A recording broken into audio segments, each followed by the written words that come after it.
Conserva la voz. Análisis sobre los hechos que hacen noticia en Estados Unidos, América Latina y el mundo. That America will never be a socialist country. Conserva la voz. Un espacio no apto para lo políticamente correcto o socialmente aceptable. La fuerza del cielo nos acompañe y ¡viva la libertad, carajo! Conserva la voz. Tu voz sin censura. Se ponen en la solapa el pin de la Agenda 2030, que no es más que la renuncia a nuestra soberanía. Con ustedes su anfitrión, Freddy Silva. ¿Qué tal, amigos? Reciban todos un caluroso y fuerte abrazo en este nuevo episodio de su podcast Conserva la Voz, un podcast para los conservadores. Soy Freddy Silva desde Tampa, Florida. Buenos días, buenas tardes, buenas noches, donde quiera que nos vean y escuchen. Sean bienvenidos a esta emisión del día miércoles. Mire, ¿cómo estamos ya avanzando? 20 de mayo de este 2026. Reciban siempre un gran abrazo. Mi agradecimiento porque me permiten acompañarlos, pero también les agradezco si me ayudan a compartir mi contenido. El día de ayer pasaron cosas realmente que alguno se podría esperar y otros no. Unas elecciones que estaban marcando otra vez qué tan fuerte es el poder y el impulso que tiene el presidente Donald Trump con relación al Partido Republicano de cara a las elecciones de medio término. Se han tenido elecciones muy reñidas, pero yo creo que la más significativa es la que se ha vivido, por lo menos con el representante Thomas Massie.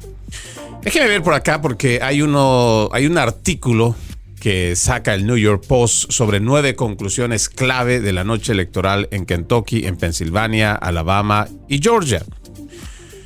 Este artículo dice que el presidente Trump continúa con su racha ganadora, impulsando a varios de los candidatos republicanos favoritos a la victoria en elecciones primarias clave.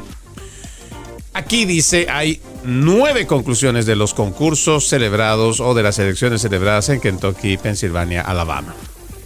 El presidente consiguió su última victoria política en las reñidas primarias de la Cámara de Representantes por el Distrito 4 Congresional de Kentucky. El representante Thomas Massie, quien ha sido una espina clavada para Trump durante años, fue derrotado por el oponente elegido personalmente por el presidente Ed Galbraith. Galbraith era prácticamente un desconocido antes de recibir el respaldo de Trump. Venció a Massie por unos 10 puntos porcentuales, la derrota de Massie en la que pasará a la historia como la contienda de primarias más cara de Estados Unidos, refuerza el dominio de Trump sobre la política republicana. Claro, las declaraciones de quien ha perdido, Thomas Massie, dice, pues aún no ha terminado. Los partidarios del congresista lo aclamaron con cánticos de 2028 y presidente tras su derrota en las primarias, y Massie dio a entender que quizás aún no haya terminado. ¿Qué pasará en 2028? ¿Quieren que me postule al Congreso otra vez? No sé de qué están hablando, dijo Massie. Muy bien, has presentado un argumento convincente, ya has dicho lo que tenías que decir, pero ahora necesito una margarita medicinal. Hablaremos de ello más tarde. Bueno, yo solo quiero hacer referencia en base a este artículo, porque si bien es cierto, se menciona la derrota de Thomas Massie de esos 10 puntos porcentuales. Lo que tampoco significa que haya sido una aplastante derrota.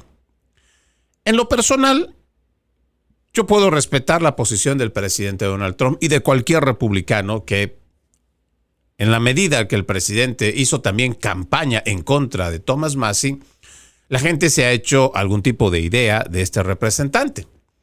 Sin embargo, en lo personal, yo he apoyado a Thomas Massie, no por lo que dijera el presidente o dejara de decir el presidente, sino basado en los hechos de que esta es una persona patriota, un conservador, pero además uno de los pocos políticos jóvenes que uno, bueno, ni tan joven, pero es uno de los políticos que podríamos decir joven en la política, que desde que ha entrado ha buscado cambios, adelantarnos también al sistema tecnológico, velar por los intereses del ciudadano.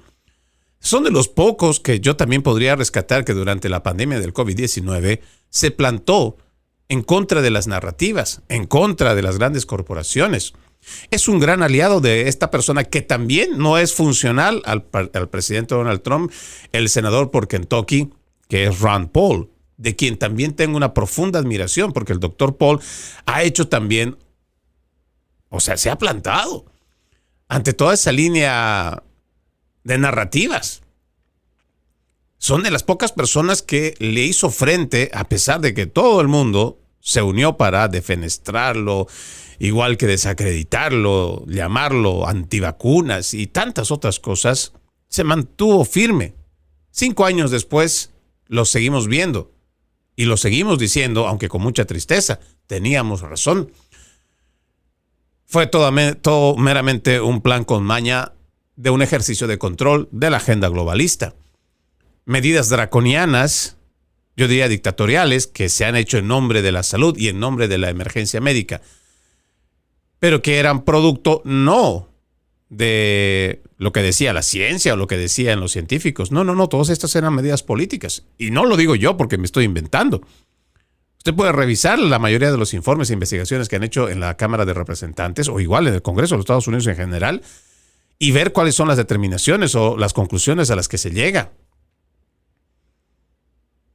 Empezando por esto que trataron de ocultar, el origen del virus chino.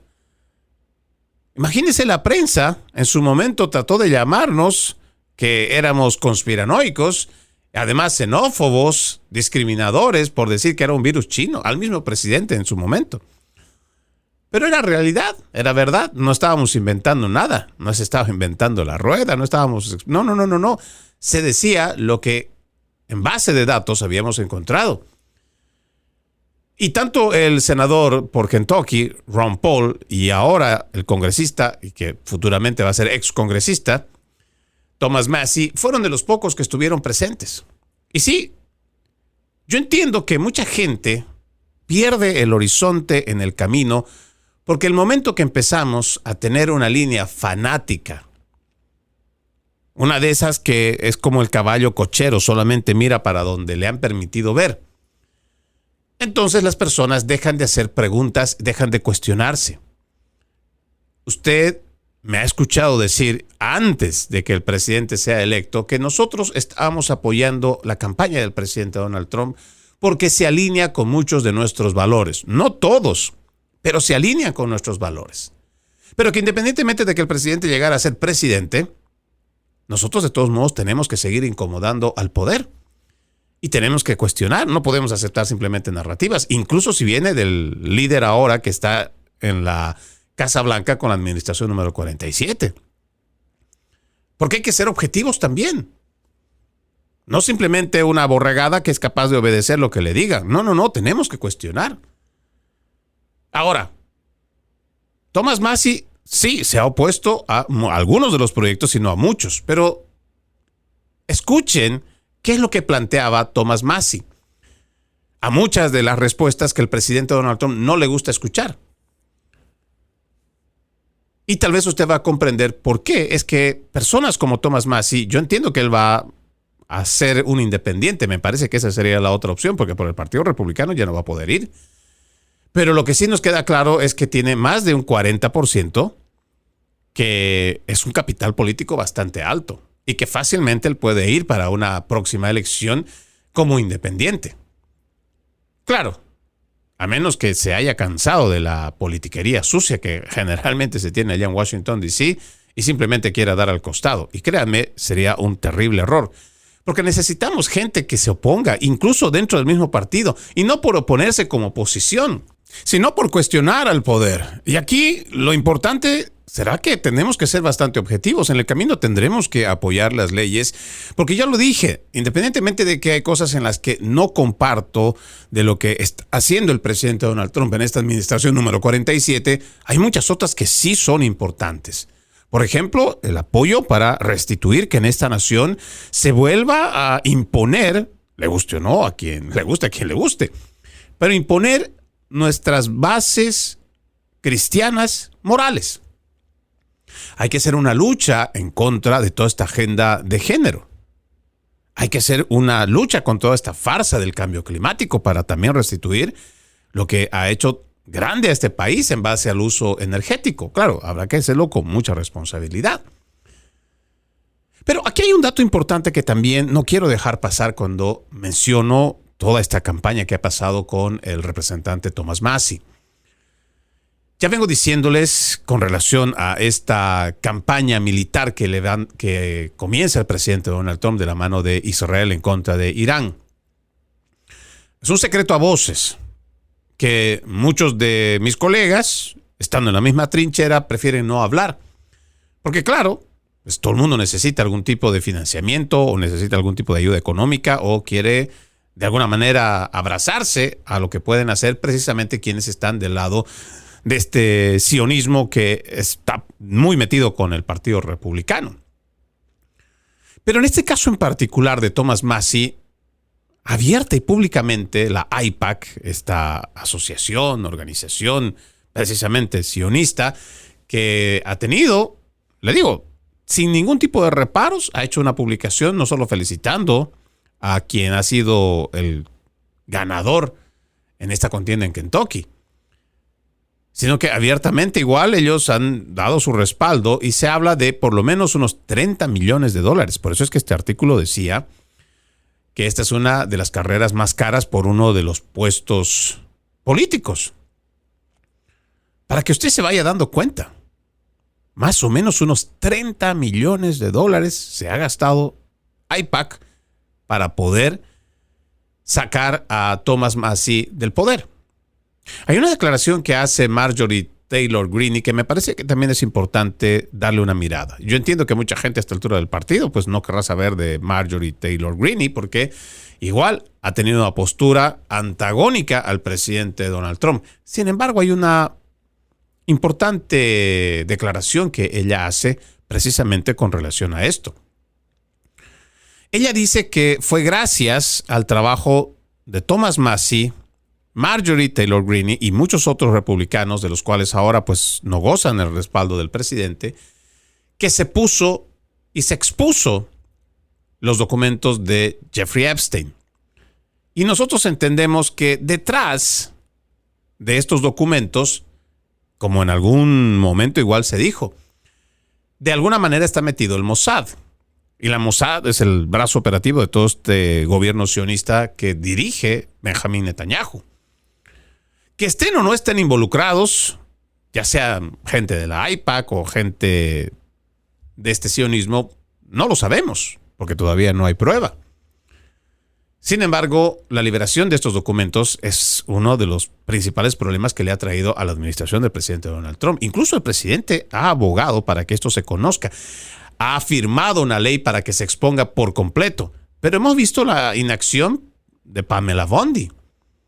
Y lo hemos denunciado en este programa. ¿A qué quiero llegar con la declaración de Marjorie Taylor Greene? Las mismas declaraciones que ha hecho Thomas Massie. Es que, nos guste o no ver la realidad, esto que suena como un secreto a voces, cada vez se va convirtiendo en una triste realidad. De que no necesariamente en Estados Unidos gobiernan los estadounidenses. Y que debajo, aunque no muy debajo, casi le digo que ya no tienen el reparo de exponerse como tal, existe esta organización AIPAC que sí es capaz de influir en la política de los Estados Unidos y tiene el suficiente dinero para hacerlo.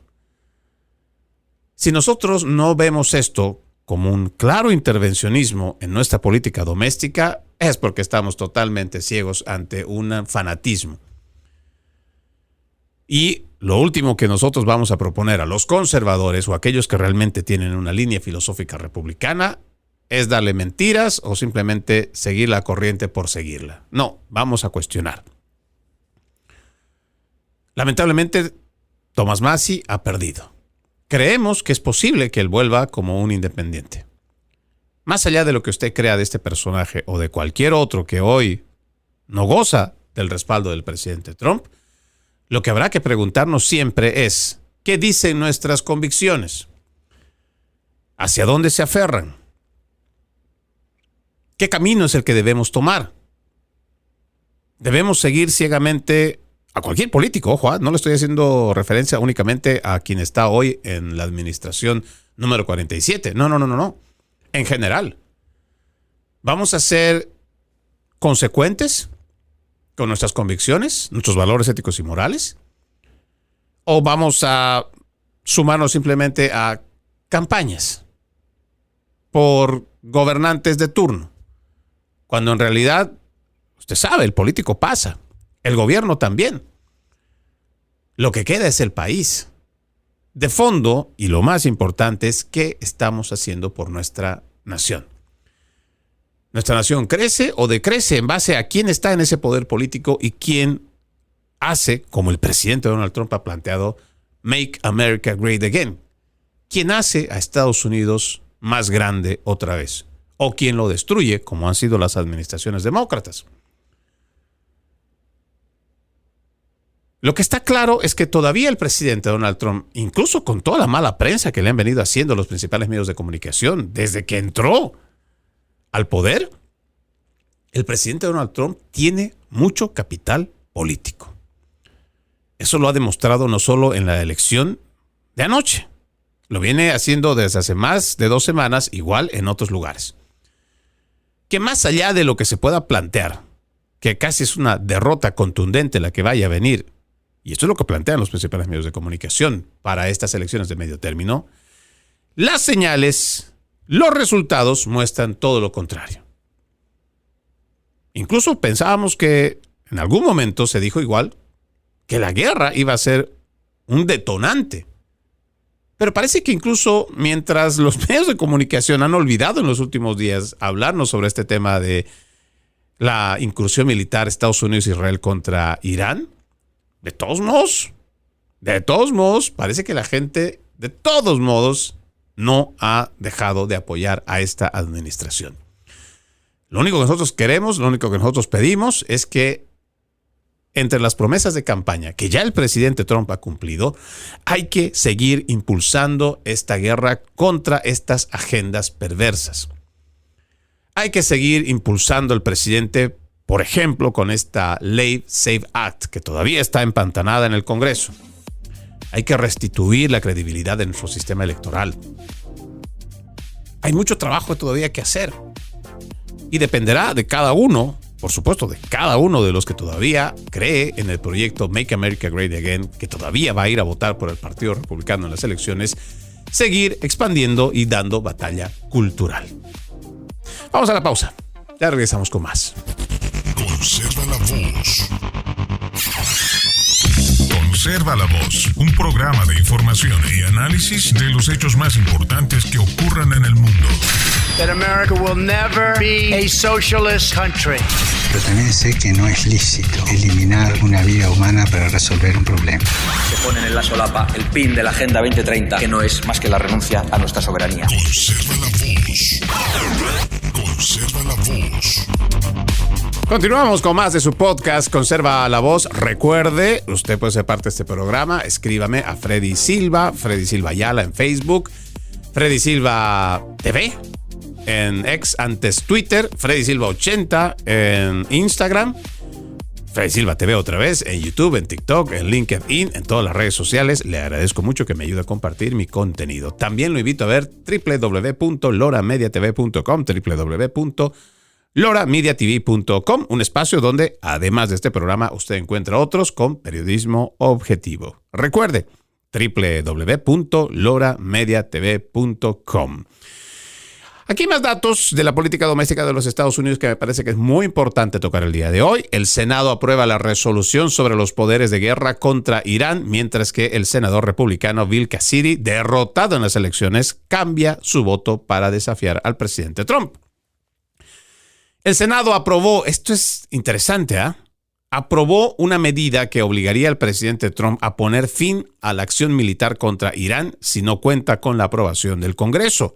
Esto es un gesto de disidencia de 4 republicanos en la Casa Blanca o hacia la Casa Blanca. El senador Bill Cassidy, republicano por Luisiana, 3 días después de una humillante derrota en las primarias que frustró sus esperanzas de un tercer mandato, se unió a Susan Collins de Maine, Lisa Murkowski de Alaska y Ron Paul de Kentucky para impulsar la llamada revolución o resolución sobre poderes de guerra promovida por el senador Tim Kaine, un demócrata por Virginia. Otros 3 republicanos, John Cornyn de Texas, Tom Tillis de Carolina del Norte y Tom Turbine de Alabama no votaron sobre esta medida, que fue aprobada por 50 votos a favor y 47 en contra. El senador John Fetterman, demócrata por Pensilvania, fue el único demócrata que votó en contra de la resolución. La votación, dice este artículo, fue la 8ª votación nominal del Senado sobre la detención de la guerra contra Irán desde el lanzamiento de la Operación Furia Épica el 28 de febrero. Los republicanos obtuvieron suficientes votos, incluido el de Cassidy, para derrotar las 7 anteriores. Pero ahora Cassidy, uno de los 3 republicanos que aún permanecen en el Senado y que votaron a favor de condenar a Trump después de que la Cámara de Representantes lo sometiera a juicio político por incitación a la insurrección tras los disturbios del 6 de enero de 2021 en el Capitolio, pues declaró a los periodistas a su Congreso, a su regreso a Washington, que no se arrepentía de esa decisión. Puede que eso me haya costado mi escaño, pero ¿a quién le importa? Tuve el privilegio de votar a favor de la Constitución. ¿No es algo grandioso? Dijo. Cuando muera, si en mi obituario pone votó a favor de la Constitución, pensaré que será un obituario mejor. Tras la votación, Cassidy declaró en las redes sociales que, si bien apoya los esfuerzos del gobierno para desmantelar el programa nuclear de Irán, la Casa Blanca y el Pentágono han mantenido al Congreso en la ignorancia respecto a la Operación Furia Épica. Hasta que la administración no aclare la situación, no se puede justificar ninguna autorización o prórroga del Congreso. En el otro lado del Capitolio se espera que la Cámara de Representantes vote el miércoles una resolución similar sobre poderes de guerra, una medida casi idéntica, fracasó la semana pasada tras un empate de 212 votos. La Casa Blanca ha insistido en que el frágil alto al fuego con Irán, vigente desde el 8 de abril, cumple con la Ley de Poderes de Guerra de 1973, que estipula que el presidente debe notificar al Congreso dentro de las 48 horas posteriores a cualquier acción militar, y prohíbe que las Fuerzas Armadas permanezcan en el teatro de operaciones durante más de 60 días. Esta es otra de las situaciones en las cuales, como le vengo contando en este programa, debemos siempre ponernos a pensar. Las elecciones de medio término están muy cerca, más de lo que usted pueda imaginar. Y en ese sentido, nos parece que subestimar al enemigo, o en este caso al Partido Demócrata, podría ser un terrible error. Sí, es cierto, pues ayer el presidente ha ganado, lo decíamos antes de irnos a la pausa. Y en realidad es un triunfo del presidente Donald Trump, le guste o no reconocerlo. Pero viendo esto en el Senado, a mí todavía me queda la gran duda de cómo va a avanzar las demás políticas que el presidente las tiene estancadas en ese Congreso. Cada vez hay más republicanos que yo creo que simplemente están mostrando su verdadera cara. Porque ya han mostrado que no están de la línea de Make America Great Again. No están de la mano con el presidente Donald Trump. Han mostrado su oposición y la han hecho pública. No es que hayan aparecido con votos disidentes. No. Ya vienen diciéndolo de esa manera. Si eso es ahora, cuando se supone todavía el Congreso republicano tiene mayoría en el Senado y tiene mayoría en la Cámara de Representantes, no quiero imaginar cómo va a ser la gobernabilidad si se logrará perder en noviembre. Ahora, seamos positivos, ¿no? No pensemos ni catastróficamente ni pesimista, o sea, no tener un pensamiento pesimista. No. Habrá que ser positivos. Pero el tema también parte, más allá de la esperanza que uno pueda tener, es qué realmente le conviene al país. Y el presidente también tendrá que preguntarse cómo nosotros logramos unir a estos otros disidentes que, le guste o no, pues todavía tienen un largo mandato. Algunos no, pues algunos ya nomás les toca irse. Otros ya han perdido las elecciones. Pero esto nos tiene que demostrar que en las mismas bases republicanas existen divisiones. División que en el Partido Demócrata, le digo, es si hay algo que, lo único que tal vez le puedas dar crédito al Partido Demócrata, es que trabajan de una forma unida.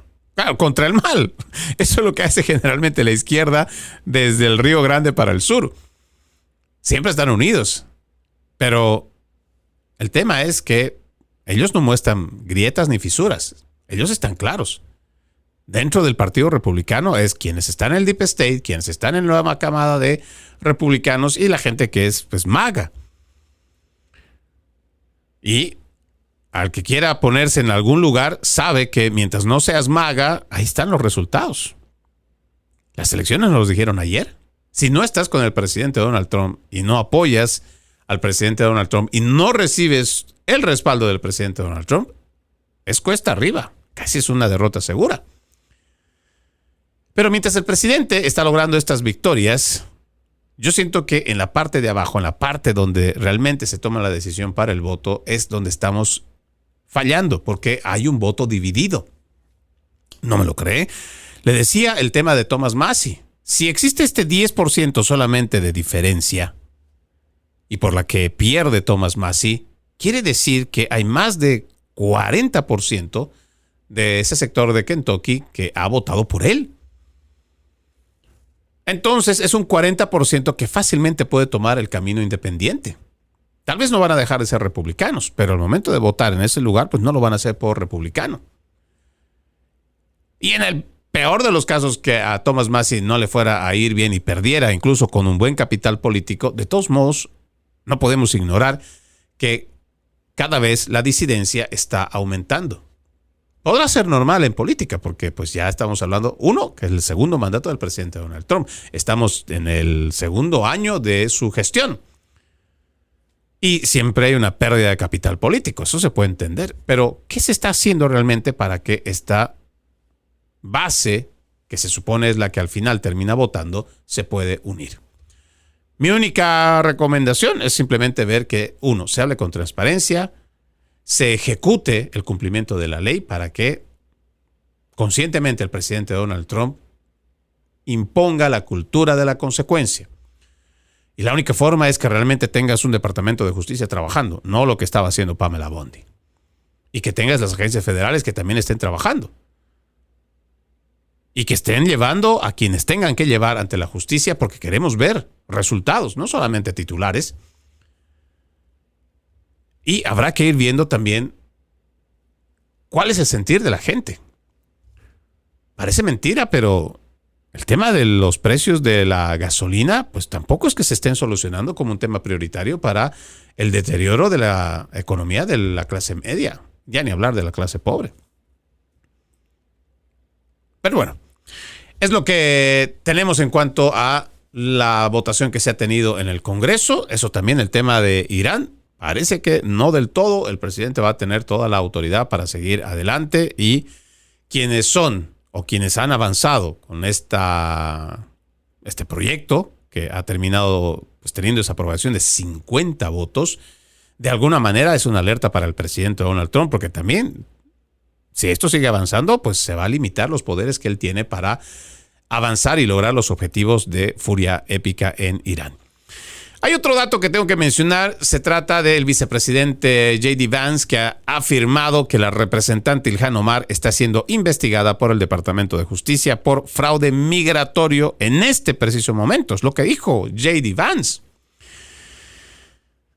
A lo largo de los años, Ilhan Omar se ha enfrentado a repetidas preguntas sobre su estatus migratorio, así como sobre las finanzas de su familia y sus posibles vínculos con una trama de fraude relacionada con la pandemia del COVID-19 en Minnesota.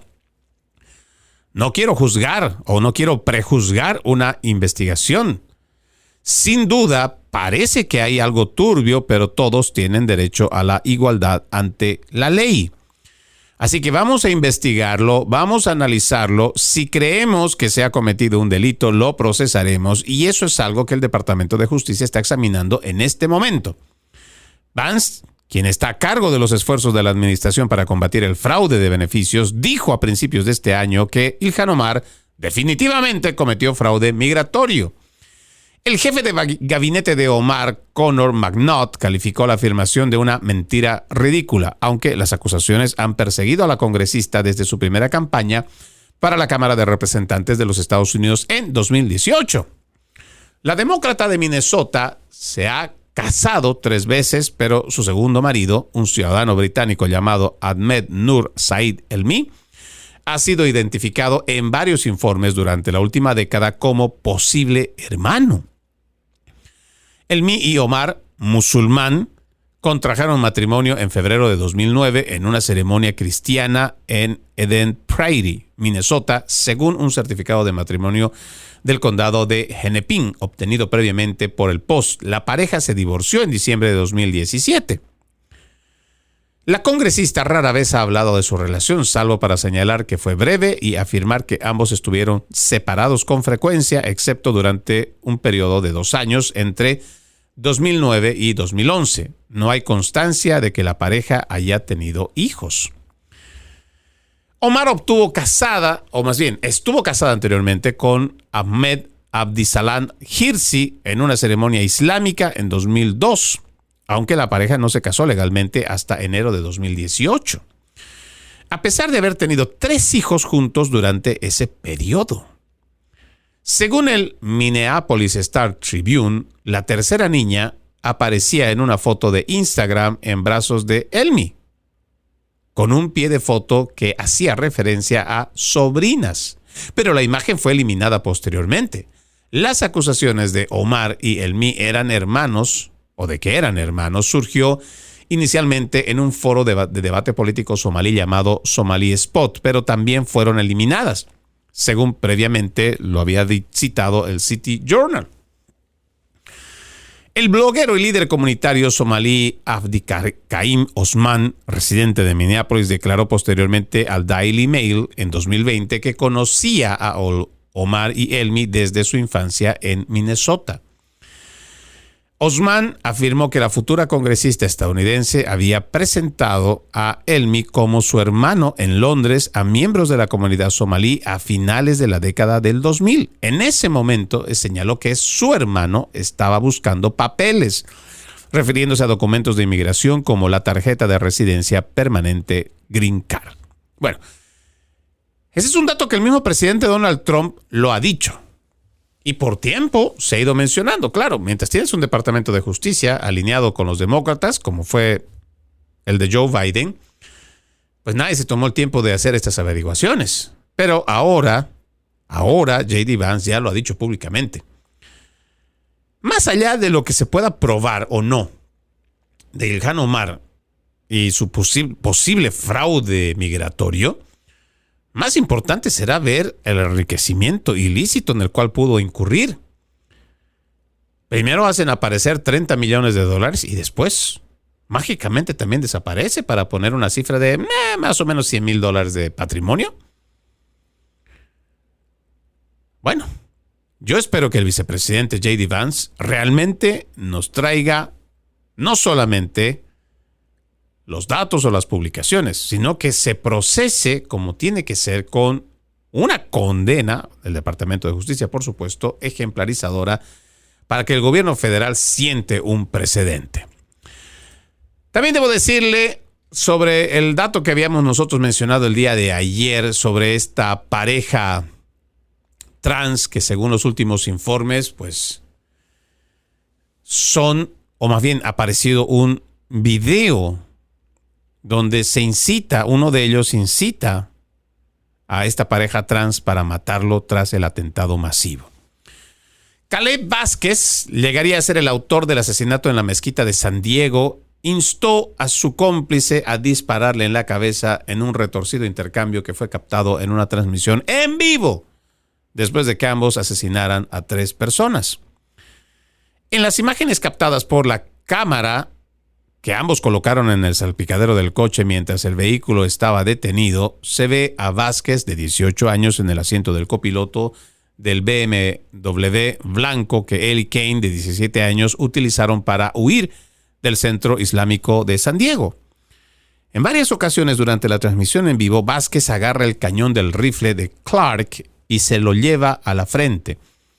El video que circula en las redes sociales no tiene audio. Finalmente, la cámara enfoca solo a Clark sentado en el asiento del conductor, quien usa su pistola para dispararle a Vázquez en la cabeza 2 veces y luego se dispara a sí mismo. El FBI está investigando este video transmitido en directo. Según han informado fuentes policiales, la transmisión en directo también mostró a los jóvenes terroristas irrumpiendo en el centro islámico y abriendo fuego. Es terrible, por donde usted lo vea, no solamente 2 jóvenes que cometen esta situación de terrorismo, que después se quitan la vida.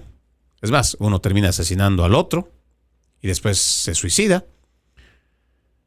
Y la pregunta siempre será, más allá de que esto sea, y que seguramente el informe dirá que es un crimen de odio, la pregunta siempre será, ¿qué está obligando y qué está orillando a todos estos jóvenes a radicalizarse de esta manera? Bueno, le dejo con esa pregunta que seguramente es una muy inquietante. Quiero cambiar totalmente de tema y quiero hablar sobre lo que ha declarado el secretario de Estado Marco Rubio con relación a Cuba. Es un video interesante, 5 minutos, donde hace bastantes claras declaraciones, creo yo, y una especie de esperanza y oferta al pueblo cubano. El secretario de Estado Marco Rubio afirmó que el pueblo cubano puede tener una nueva relación con Estados Unidos. Esto lo dijo en un mensaje en el que condenó al actual liderazgo de la isla comunista. La razón por la que se ven obligados a sobrevivir 22 horas al día sin electricidad no se debe al bloqueo petrolero de Estados Unidos, dijo Rubio en su mensaje, y lo dijo en español para que usted lo encuentre en la plataforma X. El secretario Rubio culpó al conglomerado Gaesa, dirigido por las Fuerzas Armadas cubanas y fundado por el expresidente Raúl Castro. Cuba está controlada por Gaesa, dijo el secretario. Mientras ustedes sufren, estos empresarios tienen $18 mil millones en activos y controlan el 70% de la economía cubana. El presidente Trump está ofreciendo una nueva relación entre Estados Unidos y Cuba, pero debe ser con ustedes, el pueblo cubano, y no con Gaesa. Es lo que dijo Rubio, reiterando una oferta de $100 millones en ayuda alimentaria y médica por parte de Estados Unidos, que se distribuiría a través de la Iglesia Católica y otras organizaciones no gubernamentales. Se espera que el Departamento de Justicia haga pública el miércoles la acusación formal contra Raúl Castro, imputándole el derribo de 2 aviones de rescate con base en Miami en 1996, en el que murieron 4 personas. Y quiero hacer referencia precisamente a eso, porque el Departamento de Justicia, dice este artículo, se prepara para anunciar hoy cargos penales contra el expresidente cubano Raúl Castro por ese derribo en 1996 de aviones de un grupo humanitario por la Fuerza Aérea del régimen comunista. Según fuentes familiarizadas con este asunto, se espera que el fiscal general interino Todd Blanche y el fiscal federal del sur de Florida, Jason Quiñones, anuncien la acusación formal en una conferencia de prensa en Miami. En un comunicado de prensa emitido el martes, el Departamento de Justicia señaló que se haría un anuncio no especificado en conjunto con una ceremonia para honrar a las víctimas de los asesinatos de Brothers to the Rescue en 1996. Castro, de 94 años, es el hermano menor del ex dictador Fidel Castro, quien falleció en 2016. Raúl Castro renunció al poder en abril de 2018. El derribo del avión causó la muerte de 4 pilotos, todos ellos exiliados cubanos y miembros de la organización humanitaria Hermanos al Rescate con sede en Miami. El incidente derivó en sanciones contra Cuba por parte del gobierno de Clinton y posteriormente en cargos contra 3 oficiales militares cubanos por parte del Departamento de Justicia en 2003. Raúl Castro, en aquel momento, ejercía como ministro de Defensa, no fue acusado. Los cargos previstos se producen después de que funcionarios de la administración Trump, entre ellos el director de la CIA, Ron Ratcliffe, y el secretario de Estado, Marco Rubio, intentaran aliviar las tensiones con La Habana. El mensaje del presidente Trump al régimen comunista es que Estados Unidos está dispuesto a abordar seriamente cuestiones económicas y de seguridad, pero solo si Cuba realiza cambios fundamentales, declaró la semana pasada un funcionario de la CIA. Este funcionario agregó que la nación insular ya no puede ser un refugio seguro para los adversarios del hemisferio occidental. La visita de Ratcliffe el 14 de mayo marcó las primeras conversaciones bilaterales directas entre Estados Unidos y Cuba desde 2016. En febrero, Rubio se reunió con el nieto de Raúl Castro, quien ha sido su guardaespaldas y asesor, al margen de una cumbre de líderes caribeños en la isla de San Cristóbal. La administración Trump ha estado presionando para que se produzcan cambios en el régimen en Cuba en medio de un bloqueo energético de facto debido a la interrupción del suministro de petróleo venezolano en la isla. Bueno, esa es la presión que está haciendo el presidente Donald Trump y que no solo habrá que aplaudir, habrá que respaldar. La cabeza de la serpiente y de la mayoría de los males que aqueja a Hispanoamérica está ahí en Cuba. Esa misma Cuba que es el referente para muchos de los partidos socialistas. Fíjese usted cómo es la dinámica para que tengamos una idea de por qué. Es que se tiene que acabar con ese comunismo, por qué se tiene que terminar esa dictadura. Desde Cuba han exportado el comunismo y lo han hecho cambiando nombres para que sea más aceptado.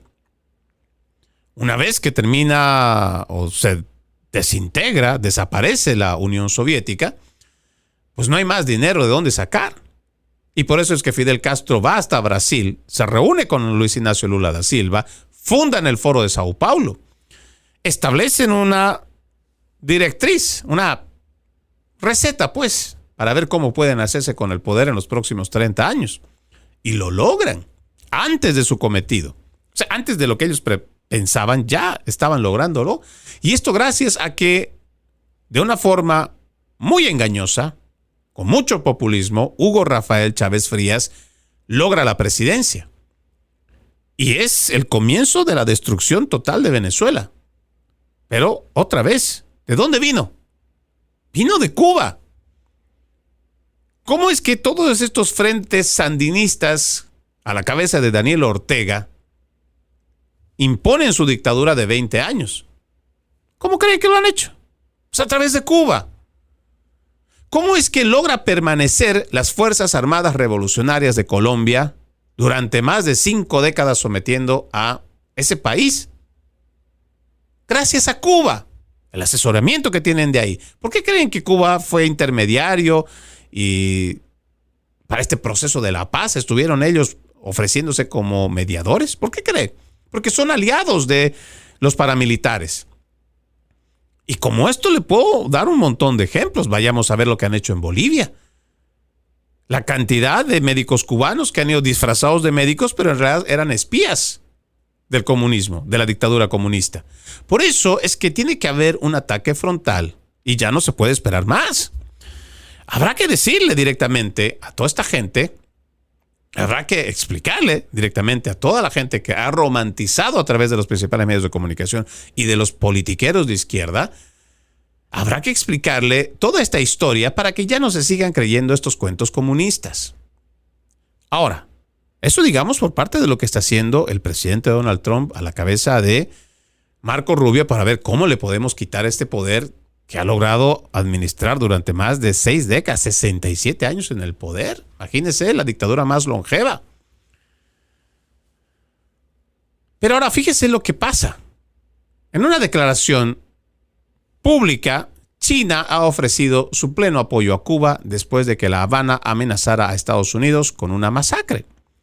El Ministerio de Relaciones Exteriores de China ha respondido el martes a la predicción del presidente cubano Miguel Díaz-Canel de un baño de sangre en caso de que Estados Unidos tomara medidas contra el régimen comunista, ofreciendo su apoyo a Cuba y exigiendo el fin de las sanciones estadounidenses.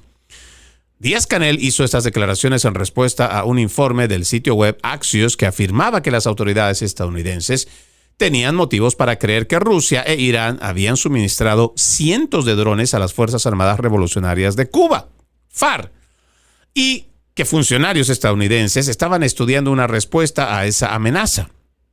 El informe también afirmaba que el Partido Comunista estaba considerando ataques con drones contra Florida, entre otros objetivos.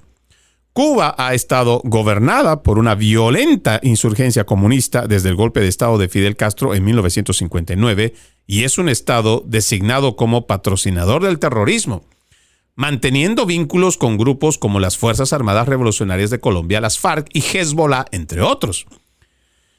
El gobierno cubano, a través de diversos funcionarios, intentó restarle importancia al informe, calificándolo de absurdo y ridículo. Díaz-Canel, portavoz del gobierno cubano, emitió un comunicado en el que afirmaba que las supuestas amenazas de Estados Unidos, según el informe de Axios, podrían provocar asesinatos en masa.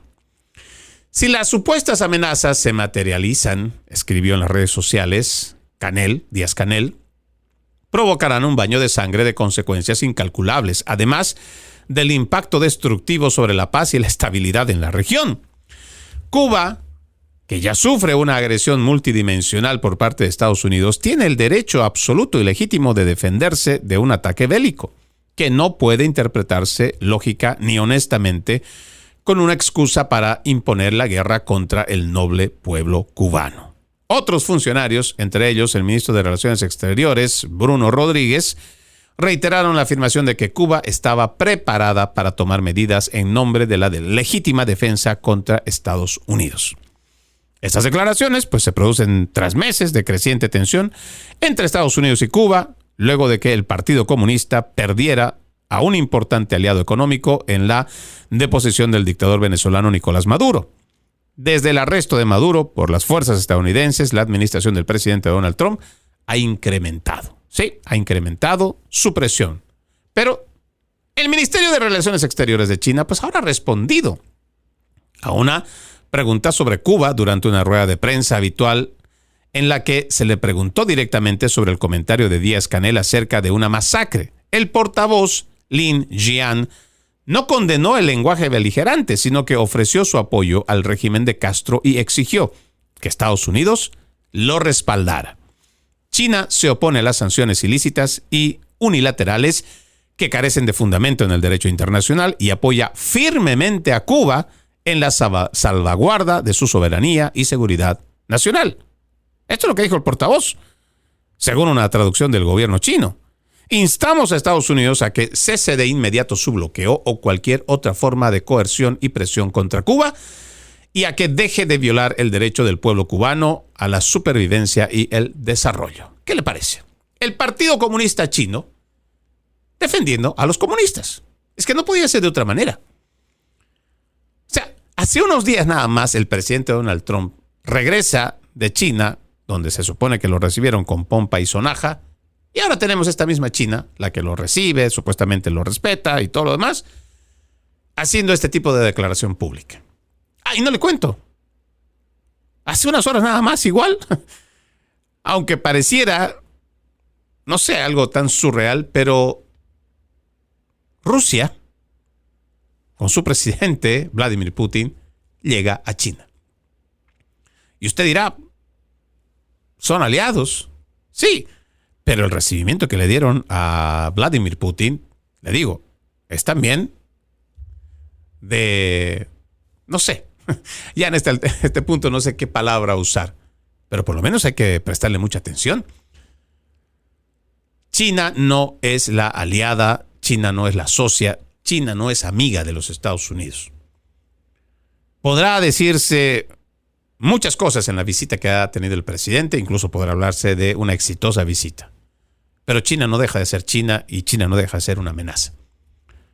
Ahí tenemos la oportunidad que puede tener hoy la isla de Cuba, de sacar de una vez y a patadas a toda esta gente del castrismo, de esta dictadura castrista. Empezar a limpiar toda esta basura ideológica que han romantizado durante más de 60 años y que se ha propagado al resto del continente. Tenemos la gran oportunidad de poder sacar a esos delincuentes, asesinos, genocidas. Pero tenemos a la China que está dispuesta a respaldar a Cuba, a esa Cuba a esa dictadura cubana. Le digo, muchos de los ejes que se mueven en geopolítica, la gente lo desconoce, no tiene idea. Pero el enfoque que tiene el presidente Donald Trump, y hoy, creo con un gran respaldo de la comunidad hispana y de la comunidad latinoamericana en general, no puede ceder. Tiene que avanzar. El presidente no puede dar el paso atrás. No se puede permitir más. Son una real amenaza para los Estados Unidos y para el resto del continente. La existencia de la dictadura cubana sigue siendo esa cabeza de la serpiente que está dañando y que ha dañado durante varias décadas esa relación armónica que teníamos en nuestra región. Tiene que haber un alto a ese comunismo y lo tiene que hacer el presidente Donald Trump, porque tiene con qué hacerlo y tiene cómo hacerlo. Habrá que restarle importancia, pues, a estos comunistas, a los chinos, a cualquiera. Hay una nación que clama libertad. Hay un pueblo reprimido, llevado a la miseria, a la extrema pobreza, que ya ha aguantado más de lo que cualquier otro podía aguantar. Si usted es amante de la libertad, de la justicia, ahora es cuando tenemos que apoyar a esta administración en este avance que se está teniendo de a poco, en esta presión que se está teniendo para que Cuba sea libre otra vez. Soy Freddy Silva desde Tampa, Florida. Buenos días, buenas tardes, buenas noches, donde quiera que nos hayan visto y escuchado. Antes de irme, permítame leer este extracto de la palabra. En aquel tiempo Jesús levantó los ojos al cielo y dijo: Padre Santo, cuida en tu nombre a los que me has dado para que sean uno como nosotros. Cuando estaba con ellos, yo cuidaba en tu nombre a los que me diste. Yo velaba por ellos y ninguno de ellos se perdió, excepto el que tenía que perderse para que se cumpliera la Escritura. Pero ahora voy a ti, y mientras estoy aún en el mundo, digo estas cosas para que mi gozo llegue a su plenitud en ellos. Yo les he entregado tu palabra y el mundo los odia, porque no son del mundo, como yo tampoco soy del mundo. No te pido que los saques del mundo, sino que los libres del mal. Ellos no son del mundo, como tampoco yo soy del mundo. Santifícalos en la verdad. Tu palabra es la verdad. Así como tú me enviaste al mundo, así los envío yo también al mundo. Yo me santifico a mí mismo por ellos, para que también ellos sean santificados en la verdad.